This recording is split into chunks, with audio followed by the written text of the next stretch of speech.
Salve, queridos alunos, aqui é o professor Marcelo Sardinha, de Geografia. Estamos aqui para mais uma aula NET e hoje traremos para vocês aí algumas informações sobre aqueles conteúdos que envolvem as questões agrárias. Gostaria que você acompanhasse na tela do seu computador as informações que nós estaremos fazendo uma revisão e também aprofundando esses conteúdos. Para se pensar, então, em questões agrárias, é extremamente importante que nós entendamos que existem alguns fatores que vão envolver o processo de produção agropecuária. Entre eles, nós temos o uso da mão de obra, os insumos a serem utilizados nessa produção agrícola. Podemos também estar levantando a forma como nós estaremos praticando essa agricultura, o fim social dessa terra e o fim social dessa produção, os tipos climáticos, os tipos de solos, todos esses elementos são importantes para que nós possamos perceber e entender um pouco mais sobre a questão que envolve as questões agrárias. Ao longo da história, nós tivemos algumas revoluções agrícolas que eu acho importante eu estar pontuando para vocês. Então, eu quero mostrar elas para vocês. A primeira revolução agrícola, então, ela vai acontecer na pré-história, no momento onde o homem deixa de ser nômade e passa a ser sedentário.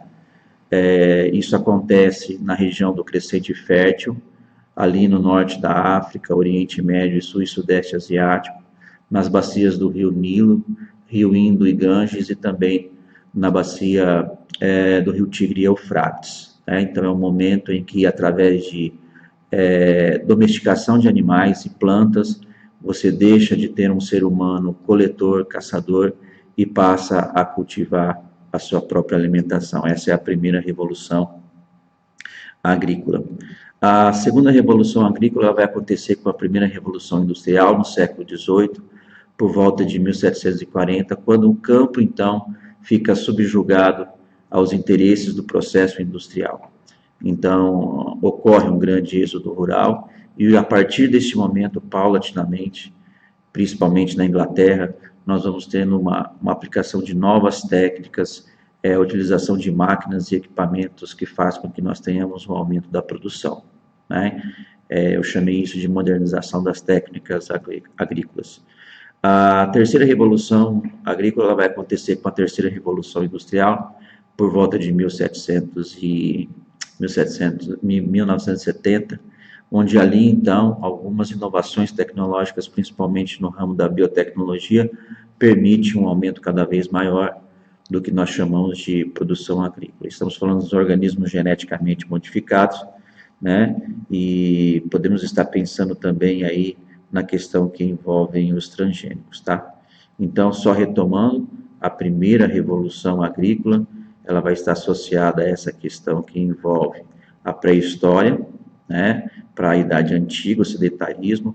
Temos a segunda revolução associada às questões que envolvem as inovações tecnológicas, principalmente no campo da implantação de máquinas, e a terceira revolução associada à questão dos transgênicos. Não esquecendo de que essa nova etapa do processo agrícola está intimamente ligado com o envolvimento do capital financeiro internacional, que disponibiliza verbas, dinheiro, recursos para aprofundamento, expansão e controle da produção agrícola a nível de mundo.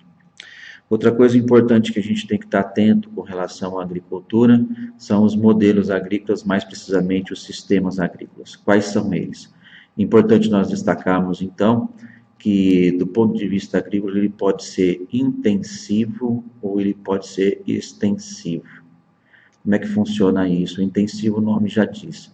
É uma agricultura que vai utilizar de máquinas, equipamentos, insumos, fertilizantes, investimentos.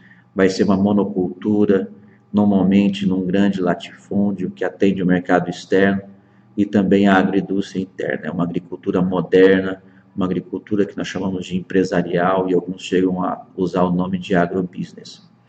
Já a agricultura extensiva é um pouco diferente, porque o fim dela é para a subsistência, as técnicas serão rudimentares, não temos muitos investimentos de capital. Então é importante nós entendermos esses dois grandes paralelos né, existentes no contexto da agricultura. Com base nessa ideia do que seriam sistemas de produção intensivo e extensivo, nós temos as formas de agricultura. Como elas vão acontecer de fato, né?